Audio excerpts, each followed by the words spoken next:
Vous connaissez bien l'histoire de cette femme qui avait soif et qui entend dire quiconque boira de cette eau aura encore soif. Mais celui ou celle qui boira de l'eau que je lui donnerai, eh bien, n'aura plus jamais soif, bien plus. Une source d'eau vive, une fontaine d'eau vive jaillira en cette personne, jusque dans la vie éternelle, jusque dans la vie éternelle. Prendre quelqu'un d'une situation absolument cassée, comme cette femme, qui, à la manière de beaucoup à cette époque, dans le monde grec et dans le monde romain, on connaît parce qu'on l'a lu dans la littérature et Démosthène et bien d'autres parlent de ces hommes et de ces femmes qui avaient eu plusieurs maris ou plusieurs femmes. On cite même une femme qui avait eu 27 maris et qui avait épousé le 27e mari, qui lui avait connu 21 femmes. Cette femme samaritaine n'avait donc pas battu le record, mais était dans l'air du temps. Et aujourd'hui, il y a tellement de choses qu'on essaie de réinventer parce que nous sommes devenus tellement intelligents, nous sommes devenus tellement forts, nous sommes capables d'envoyer des petits instruments très très très loin dans l'espace. Enfin, nous pensons que c'est très loin.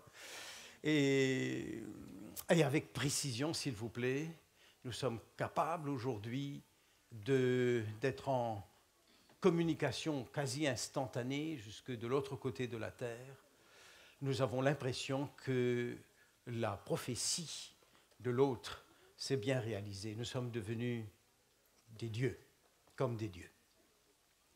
Mais vous le savez fort bien que plus que jamais, un des premiers cadeaux que Dieu a donné à l'humanité dans le Jardin d'Éden, c'est-à-dire la famille. Je vous rappelle que la création de la famille est venue avant la création du sabbat. L'Église adventiste, à juste titre, aime présenter le sabbat comme étant extrêmement important, comme un cadeau qui vient du ciel. Et la famille a précédé le sabbat. Et comme immédiatement, pour joindre les deux ensemble, la famille étant constituée, la première tâche de la famille, c'est de se reposer dans le Seigneur. Pas de travailler, de se reposer. Le premier jour complet de leur vie, ça a été de se reposer et de se promener pour apprécier, pour admirer, pour goûter, pour écouter, pour véritablement se réjouir. S'il y a donc deux institutions qui doivent aller ensemble, c'est bien le sabbat et la famille. J'aimerais vous inviter du fond de mon cœur de revoir la manière dont nous vivons le sabbat. Je sais, dans des grandes villes, certains d'entre vous, vous venez de très loin et c'est extrêmement difficile d'imaginer qu'on va rentrer chez soi et puis revenir. Je n'ai pas de solution, mais j'ai une proposition. Que le sabbat devienne plus que jamais un moment pour la famille. Jusqu'à oser vous dire s'il ne faut pas venir à l'église un sabbat, que l'église soit dans la famille. Et que le vendredi soir, on entre dans le sabbat, non pas avec ces moments de stress et d'amertume, ou parfois, lorsque nous sommes extrêmement zélés pour la doctrine, nous entrons dans le sabbat avec colère, avec impatience. Je m'adresse en particulier à ceux d'entre nous qui sont plus scrupuleux et qui auraient aimé que l'on soit prêt pour le sabbat et qui connaissent à la seconde près le moment où le soleil se couche. Je vous invite à oublier l'heure à laquelle le soleil se couche. Le sabbat ne peut pas commencer avec le coucher du soleil. Le sabbat doit commencer avec le verbe « souviens-toi » du jour du sabbat. Donc, depuis le soir du samedi, on se prépare pour le sabbat suivant, pour le vivre en famille. Je me souviens de ces moments où j'arrivais à l'église, mais avec une émotion négative au fond de moi-même, parce que bien évidemment, c'était la faute à cette femme et à ses enfants que moi, le pasteur, j'arrivais en retard à l'église. Qu'est-ce que les gens diront de moi, le pasteur? J'arrive après les autres. Ce n'est pas possible de vivre avec une famille pareille. On entre dans la voiture, on prie, mais on n'est pas heureux. On arrive à l'église avec un sourire pour accueillir les membres, mais on n'est pas heureux. Je me souviens de ce cartoon, de cette espèce de petite bande dessinée, où l'on voit une femme et son mari qui arrivent à la maison, manifestement c'est un ancien d'église, ou peut-être le pasteur, on ne sait pas trop, qui a un grand sourire. Et la femme lui dit, on est arrivé à la maison, tu peux arrêter de sourire. S'il y a un lieu où c'est vraiment extraordinaire, c'est vraiment la famille. Qu'il s'agisse d'une famille où il n'y a que 2 personnes, ou 3, ou je ne sais combien. Qu'il s'agisse d'une famille classique, ou d'une famille où il n'y a que des veufs ou des veuves, ou une famille où il n'y a plus que les enfants, peu importe la famille. Quand cette famille devient véritablement un endroit où Jésus aime aller se reposer, là, nous sommes dans la bonne direction. Je vous invite à revoir en esprit ou à regarder dans votre Bible, dans l'Évangile de Jean au chapitre 4, où je vous invite à descendre un petit peu au sud-ouest de Jérusalem, 3 kilomètres à peine. 3 kilomètres, c'est une petite heure, n'est-ce pas, pour quitter le temple et arriver jusqu'à ce petit village, Béthanie. Je vous invite à entrer dans cette famille où il y a 3 amis de Jésus. Lazare, Marthe et Marie. Ces 3-là sont particulièrement chers au cœur de Jésus.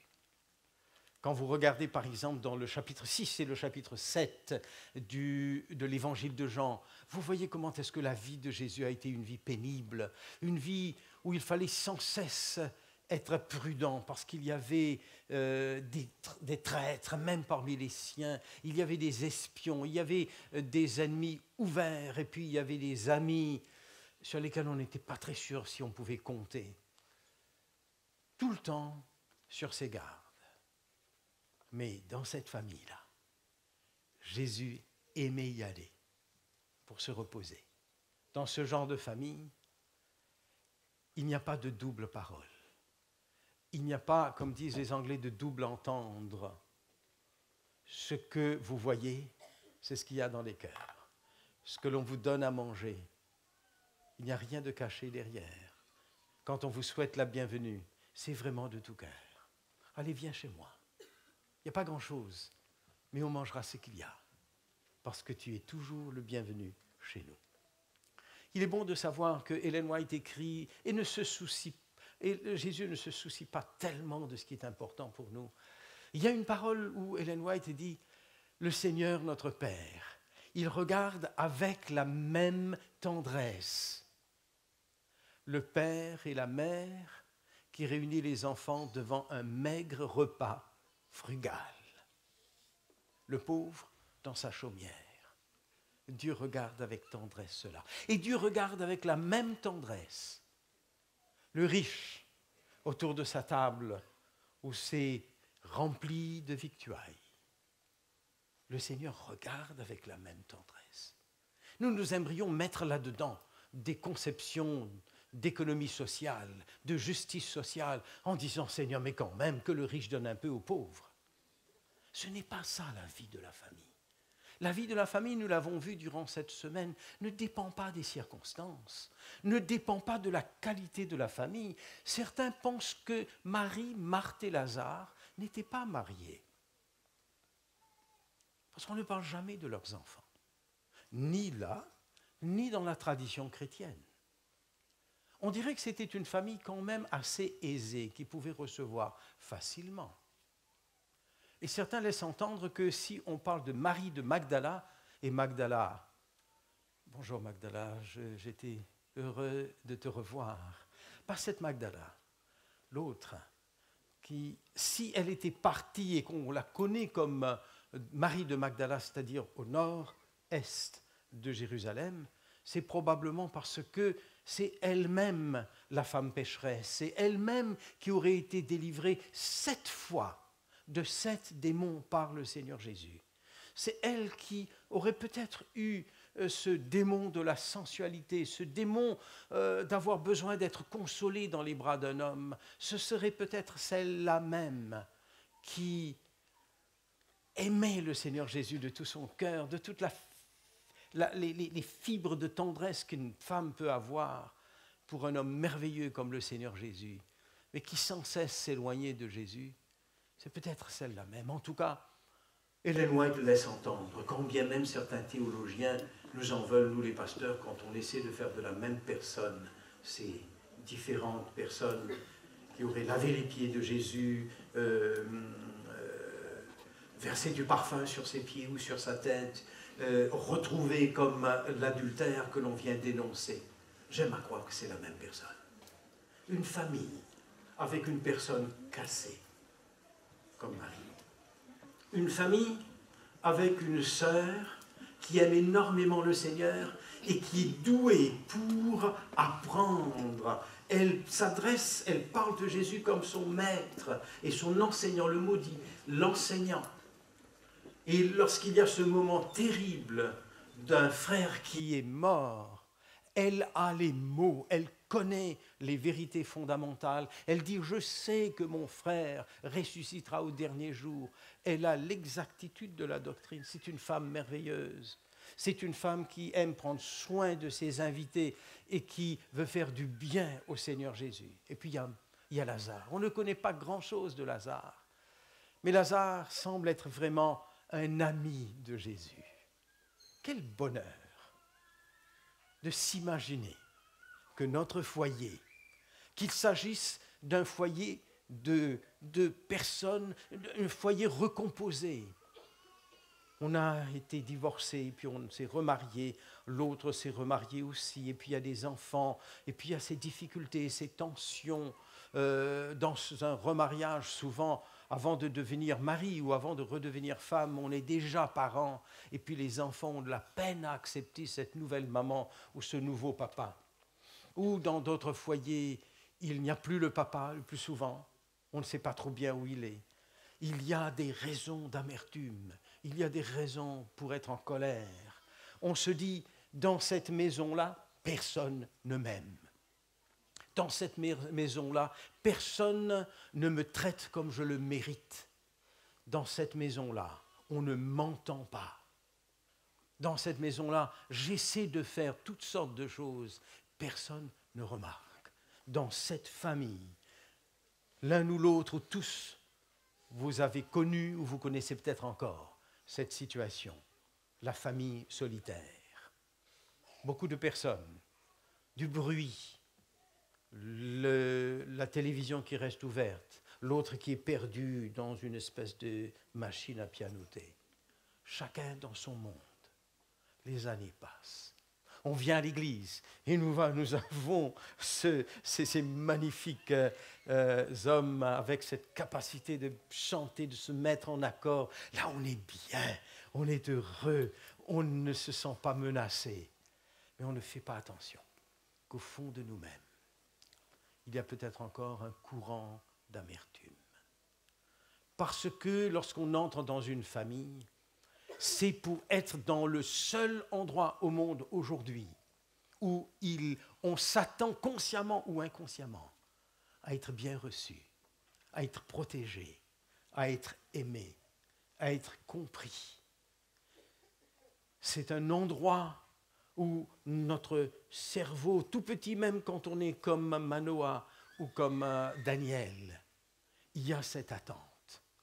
La vie vaut la peine de vivre parce qu'on est compris, quand on ne se sent pas bien, quand on a faim ou qu'on a soif et qu'on est mouillé, on n'arrive pas dans ce petit cerveau à comprendre ce qui ne va pas, mais on n'est pas bien.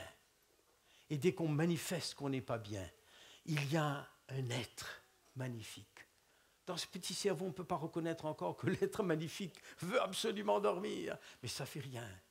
Il y a cet être magnifique qui vient et qui prend soin. Il y a ces paroles, il y a cette manière de parler avec douceur et avec tendresse. Et ce petit cerveau est rassuré. La vie n'est pas menaçante. Ça vaut la peine de vivre.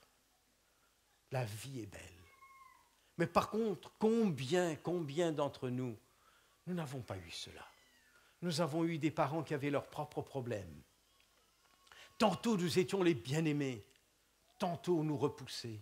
Il y avait un beau sourire et la tendresse, et puis ensuite il y avait le silence, l'indifférence. Nous étions trop petits pour comprendre que nos parents étaient cassés et qu'eux-mêmes avaient leurs propres problèmes. Alors on a poussé plus ou moins bien, plus ou moins de travers. Tous cassés, tous brisés, tous déséquilibrés. Voilà ce que l'être humain est sur cette terre et ce que l'être humain devient. Mais avec cette attente quand même, ce soupir au fond de nous-mêmes, d'être libre pour aimer, de croire que la vie est belle, de croire que ça vaut la peine de vivre, que l'on peut relever la tête et qu'on peut faire du bien aux autres. J'ai rencontré plusieurs d'entre vous. Merci de m'avoir fait confiance. Mais peut-être vous sentez la boule que j'ai à la gorge et les nœuds que j'ai au ventre. Ces petits-là, c'était tellement beau de les entendre chanter. Merci beaucoup. Parmi eux, y aurait-il un futur criminel? Parmi eux, y aurait-il de futurs divorcés? Parmi eux, y aurait-il certains qui, dans leur cœur, il y aura, comme le dit l'Épître aux Hébreux, des racines d'amertume qui vont pousser et grandir? Ils sont beaux, ils sont magnifiques, ils nous ont fait du bien par leur chant. Mais n'étions-nous pas comme eux? N'avions-nous pas chanté pour la plupart d'entre nous quand on était petits? N'avions-nous pas la certitude que la vie vaut la peine de vivre? Que s'est-il passé? Que nous est-il arrivé? Pour ceux qui sont mariés ou qui ont été mariés, vous vous souvenez du jour de votre mariage? Oui, je le veux. Et l'autre a cru que nous disions, oui, je te rendrai heureux pour le reste de ta vie. Oui, oui, je prendrai soin de toi tout le temps. Oui, tu pourras compter sur moi. Et pour ceux qui auront été mariés ou qui sont encore mariés, vous savez qu'au fond du cœur, il y a ce cri. Are you there for me? Revoyez celle que je vous ai confiée, Sue Johnson. C'est peut-être l'une des chercheurs les mieux organisées maintenant dans sa manière de faire du bien aux autres. Et même en France, il y a de plus en plus de conseillers, de plus en plus de psychologues qui essaient d'entendre ce qu'elle a à dire. Héritière de John Bowlby, elle a compris, déjà dans son enfance, ce besoin et ce cri de l'être humain, cette soif, comme la femme samaritaine, qui a essayé une fois, qui a essayé 2 fois, 3 fois, 4 fois, 5 fois, ça ne marche pas. Alors au lieu de passer par une cérémonie, de passer du temps, elle a préféré piquer le mari peut-être d'une voisine, et puis ça se coûtera moins cher, et puis si ça doit mal finir, bon, on n'aura pas dépensé. Car la femme, le mari, l'homme avec qui tu vis n'est pas ton mari, c'est-à-dire c'est le mari de quelqu'une d'autre. Il y a la soif de ne plus avoir soif, la soif d'être compris, sachant fort bien que nous ne sommes pas bien nous-mêmes. Mais la soif d'avoir une personne ou une famille ou quelqu'un au moins qui nous rassure et qui nous dise que la vie vaut la peine d'être vécue. Je sais que Jésus est mort pour moi. Je sais que Jésus m'a libéré. Je sais que Jésus m'a pardonné. Je sais que Jésus a fait toutes sortes de choses pour moi. Je sais que Jésus est capable. Mais c'est lui-même qui a dit, il n'est pas bon que l'être humain soit seul. Lui-même, qui était là devant Adam, et qui sait comment il l'a construit Adam. Les animaux sont magnifiques, mais c'est une autre espèce. Dieu le Père, Dieu le Fils, Dieu le Saint-Esprit, extraordinaire. Mais ce n'est pas un vis-à-vis. Un vis-à-vis, c'est quelqu'un dans notre vie. C'est quelqu'une dans notre vie.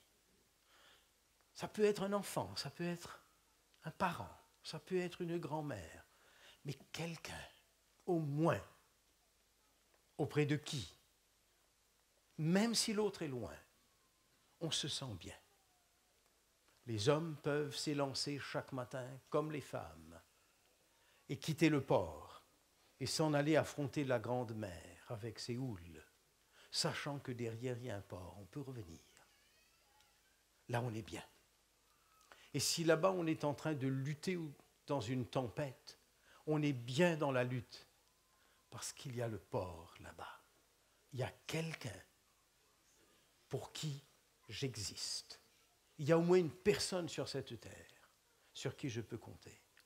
Parce que cette personne-là répond à ce cri non formulé par moi. Es-tu là pour moi? Es-tu là pour moi quand j'aurai peur? Es-tu là pour moi quand j'aurai besoin d'une épaule? Seras-tu là quand j'aurai besoin d'être écouté? Seras-tu là lorsque j'aurai besoin juste que tu sois là? Ne rien dire, être là. Ta présence me rassure, même quand tu te trouves, comme Yolène, à 10 000 kilomètres de là. La présence de ma femme dans ma vie me rassure. Je me tiens bien sur mes pieds. Je suis bien là devant vous. Pas parce que je suis parfait, parce que j'existe pour une personne. Et au fond de moi-même, à cette question, es-tu là pour moi? Je sais que la réponse est oui. Voilà comment est-ce que Dieu a voulu que nous vivions et que nous soyons guéris. Jésus aurait pu rester sur cette terre et visiter physiquement nos familles. Mais il a dit, il vous est avantageux que je m'en aille. Je vous enverrai quelqu'un d'autre. C'est une des traductions les plus sûres qu'on pourrait donner. Je vous enverrai quelqu'un d'autre. Le consolateur, l'esprit de vérité. Il habitera en vous et vous rassurera. Mais nous voilà à l'église. Des chants magnifiques, des enfants extraordinaires, des paroles qui nous font du bien, la présence de Dieu. Et en même temps, à cette même heure, maintenant, dans le cœur au moins d'une personne, j'ai envie de dire dans les tripes au moins d'une personne, il y a un courant profond d'amertume. Je t'aime, mais j'ai perdu tout respect pour toi. J'ai du respect pour toi, mais je ne t'aime plus. J'ai de l'admiration pour vous, les enfants. Mais comme j'ai hâte que vous quittiez cette maison-là, je ne peux plus vous supporter. Ou alors, j'aime mes parents, ils ont tout fait pour moi, et grâce à eux, j'ai de bons diplômes. Mais qu'est-ce qu'ils m'énervent parfois. Vivre au sein d'une famille, c'est vivre au sein d'une situation sociologique avec plein de risques, de déception. J'avais tant espéré. Au départ, j'étais étonné par telle ou telle chose. Et puis, ça se répétait. Je commençais à être agacé. J'ai essayé d'en parler, l'autre ne m'a pas écouté. où je n'ai pas su parler, l'autre n'a pas su entendre. J'ai fini par être frustré. Et puis ma frustration au sein de cette famille s'est transformée en ressentiment. Et dans le ressentiment, il y a l'amertume. Oui, il manque rien peut-être dans cette maison-là. J'ai tout ce qu'il me faut, mais l'essentiel me manque. Je n'ai pas quelqu'un dans cette maison. Et je ne parle pas ici uniquement des familles classiques. Juste une maison, un endroit où on peut rentrer pour dormir et être bien. Je n'ai pas quelqu'un sur qui je peux compter. Marthe, Marie et Lazare, ayant été guéris par la présence du Seigneur, ont été parmi les plus importants dans l'Évangile. Quand quelqu'un passe par la guérison après la lutte, comme Marie, si c'est bien Marie qui aura été délivrée à 7 reprises différentes de démons, quand enfin toute cette période de guérison s'achève, Marie peut être celle qui lève la tête et qui avance et qui a le courage d'exposer son amour pour le Seigneur Jésus, quand bien même les autres disent n'importe quoi. Simon, j'ai une question à te poser. Et je pose la question au Simon parmi nous, ou au Simone. J'ai une question à te poser, dit le Seigneur Jésus. Tu vois cet enfant dans ta famille? Tu vois cette personne dans ta famille? Qui m'aime le plus? Toi qui as ma parole constamment sur tes lèvres, toi qui récites mes psaumes et mes promesses, toi qui es moniteur de l'école du sabbat, toi qui fais des choses formidables, toi qui es comme les professionnels ici, j'ai une question à te poser. Tu vois ce quelqu'un-là dans ta famille? Je suis venu chez toi. Tu m'as accueilli avec de grandes paroles. L'autre m'a accueilli avec son cœur.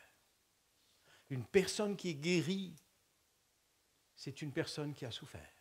C'est une personne qui a reconnu sa souffrance. C'est une personne qui a été fatiguée de souffrir. Et à force d'être fatiguée de souffrir, c'est une personne qui est venue au pied de Jésus et qui s'est laissée briser par le Seigneur Jésus. Il n'y a pas de justification par la foi sans que notre orgueil ait été brisé sur la tendresse de Jésus, a été brisé par cette rencontre avec quelqu'un qui est là pour nous et qui nous attendait depuis longtemps et qui attend encore. Nous chantons et le chant est magnifique. Olivier, il faudra que tu m'en donnes une copie pour mon île. Ma famille et moi, nous servirons l'Éternel. Vous l'avez chez vous, pour la plupart d'entre vous peut-être, vous l'avez peut-être encadré. Moi et ma maison, nous servirons l'Éternel. Mais au fond, il y a quand même encore et toujours cette racine d'amertume. Je suis déçu. Personne ne m'aime dans cette maison. Et on veut être guéri par la famille. Et comme ça n'arrive pas, quelqu'un qui a la possibilité va s'en aller. Un autre n'aura pas la possibilité de s'en aller. Mais la séparation est déjà consommée dans le cœur. La famille est là, la famille chante et prie.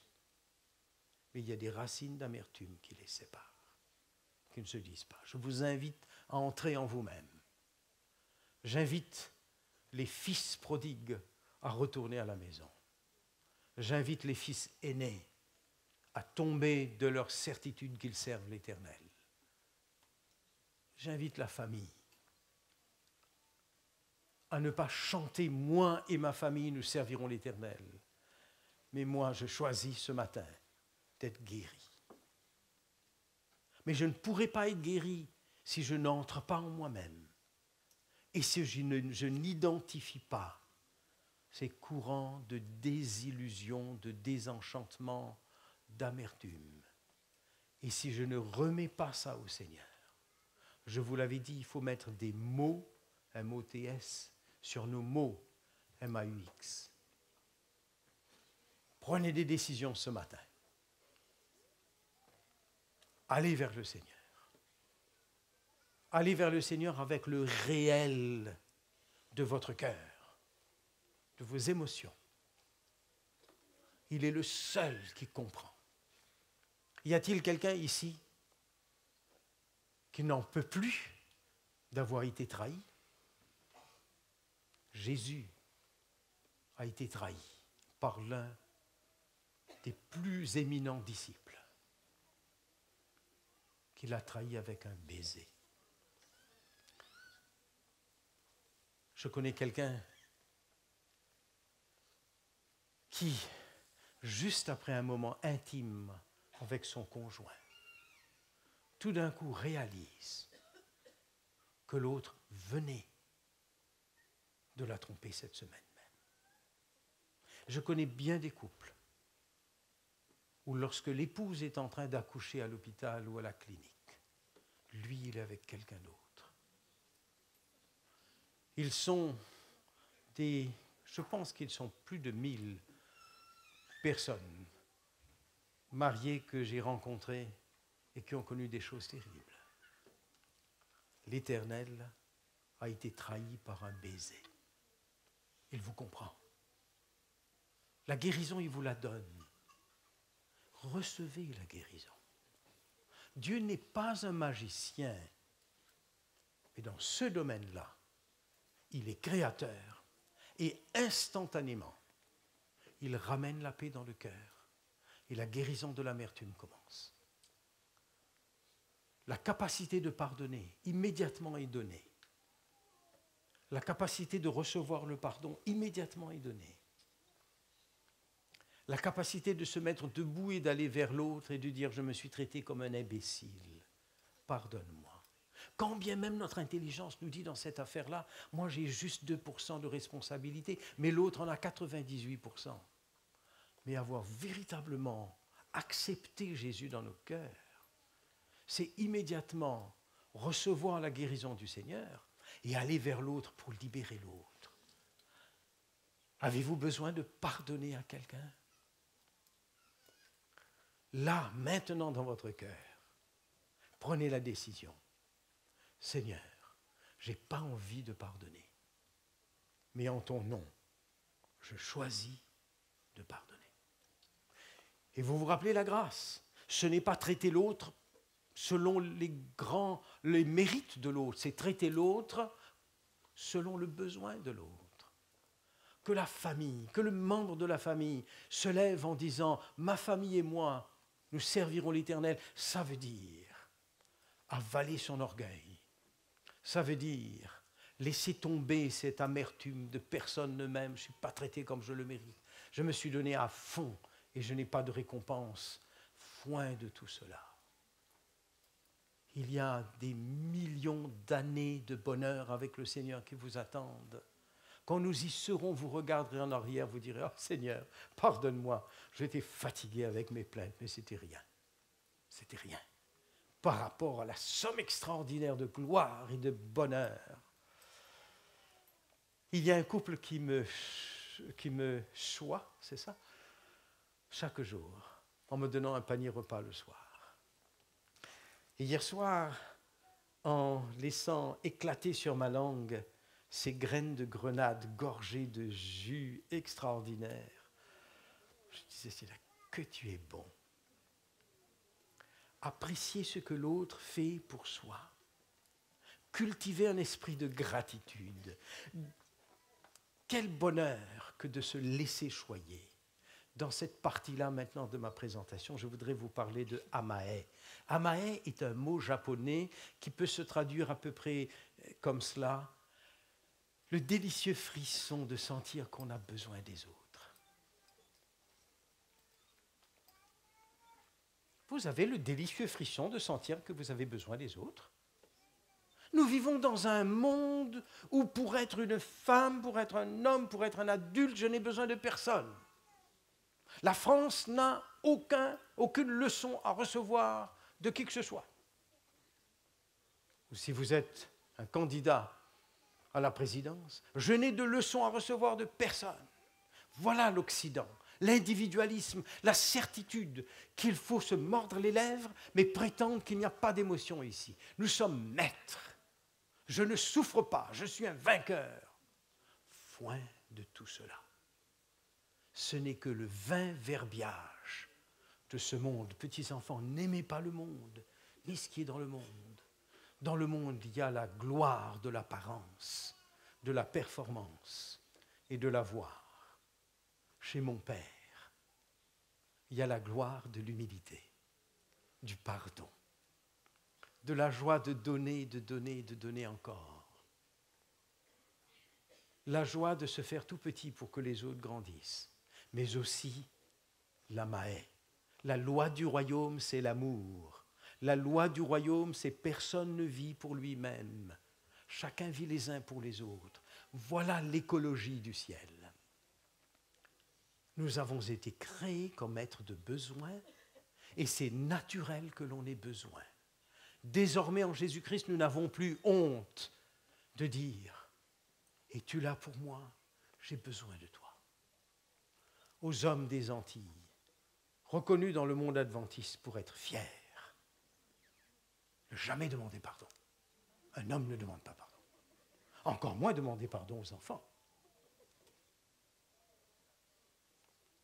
Aux hommes des Antilles, je rappelle que la loi du royaume, c'est la loi de la vulnérabilité en Jésus-Christ. C'est la loi de la douceur et de la tendresse. C'est la loi du renoncement. Mais quelle libération, quel bonheur de savoir que dans cette maison, je peux dire que j'ai besoin et les autres répondent. Voilà la guérison que je vous propose pour votre famille. Laissez tomber de côté votre honneur ou votre malheur. Devenez médecin pour les autres. Choisissez véritablement de vivre ce chant. Pas ma maison et moi, nous servirons l'Éternel. Moi, je servirai ma maison au nom de l'Éternel. C'est cela, la victoire. Ma famille, c'est l'Église. Ma famille, c'est Béthanie. Si j'avais les moyens, je vous aurais offert à chacun d'entre vous un nouveau tableau en verre inscrit là-dessus. Ma maison, c'est là où Jésus vient se reposer. Ma maison, c'est Béthanie. Ma maison, c'est la maison des amis de Jésus. Ma maison, c'est là où les anges aiment s'y attarder. Parce que dans ma maison, il y a des erreurs, il y a des stupidités, il y a des caries brûlés. Il y a toutes sortes de choses. Mais très vite, parce que nous sommes tous cassés dans cette famille, très vite on identifie qu'on s'est mal conduit. Et très vite on demande pardon. Et très vite on reçoit le pardon. Et le cercle de la famille se referme. Dans ma famille, il y a beaucoup de maladresse. Mais on se soutient l'un l'autre. Dans ma famille, il y a parfois des réactions. Mais on reconnaît tout de suite et on demande pardon. Et on resserre les liens. Dans ma famille, dès l'instant où il y a un peu de fatigue, un peu d'énervement, un peu d'irritation, on resserre tout de suite. On boute Satan hors du ciel, on se tient serré. C'est une forteresse. Personne n'entre là-dedans, sauf le Seigneur Jésus. On identifie les failles, on referme les failles tout de suite. Et on est capable de se comporter comme « j'ai besoin de vous, aimez-moi, j'ai besoin d'être aimé ». Je vous propose la vulnérabilité. Je vous propose d'aller relire les livres comme le livre de Brené Brown sur la vulnérabilité. Découvrir que ce que Dieu a toujours dit et que les chercheurs et les savants aujourd'hui redécouvrent et disent de leur manière en ignorant que depuis le début tout était là, tout était donné. Avez-vous été guéri par le Seigneur Jésus? Êtes-vous en train d'être guéri par le Seigneur Jésus? Achevez votre guérison en devenant médecin. Que chaque membre de l'Église de Paris-Sud devienne un médecin pour les autres. Que les enfants, dans leur douceur et leur capacité d'oublier vite le mal qu'on leur a fait, nous apprennent comment il faut pardonner. Et vite serrer le cou de papa, alors que papa vient de les irriter. Apprenons de nos enfants, et que nos enfants apprennent aussi de nous, devenir médecins pour le Seigneur. Le texte dit, prenez garde, que personne ne se laisse aller à ce qu'une racine d'amertume ne vienne à pousser et à infecter les autres. Confessons notre amertume et reconnaissant que nous avons été victimes de la vie. Que ce soit clair, nous avons été tous victimes, mais ne nous trompons pas d'adversaire. Derrière le visage de celui que nous n'arrivons plus à supporter se profile le visage hideux de l'autre. C'est lui l'adversaire. Ceux d'entre nous qui vivons encore dans l'amertume, pour qui l'autre est devenu un ennemi, ne vous trompez pas d'adversaire. Devant les coups, devant la réaction dure de la colère, il y a la peur de l'homme de ne pas être à la hauteur. Devant les paroles acerbes d'une femme qui critique et qui abaisse et qui humilie, il y a une femme qui a peur d'être abandonnée. Reconnaissons et développons avec le Seigneur un cœur sensible et des oreilles intelligentes pour entendre le cri derrière. Aime-moi, j'ai besoin de toi. Que l'Éternel fasse de nous véritablement des récipiendaires de cette parole. Si tu veux boire de cette eau, tu n'auras plus jamais soif. Et tu deviendras une fontaine d'eau vive. Je bénis le Seigneur de ce qu'il nous est donné d'être source de bonheur pour les autres. Et nous allons nous en nourrir. Le bonheur des autres calmera notre angoisse. La libération des autres nous fera grandir. Que l'Église de Paris-Sud développe la réputation d'être une Église de famille guérie et qui sait guérir les autres. Amen.